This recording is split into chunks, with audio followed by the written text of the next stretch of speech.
How to clear space on your laptop that is running Windows 10 or Windows 11. First, you'll need to open up the Start menu and then search for this PC and then click on the first result.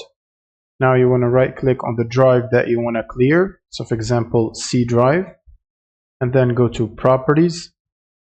And then from here, click on Disk Cleanup and wait for this to check your files. You can also click on Cleanup File System to include system files such as update files and stuff that is no longer needed.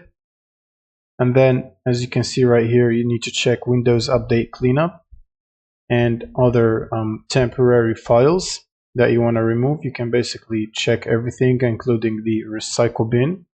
You also want to remove the recycle bin and the downloads as well.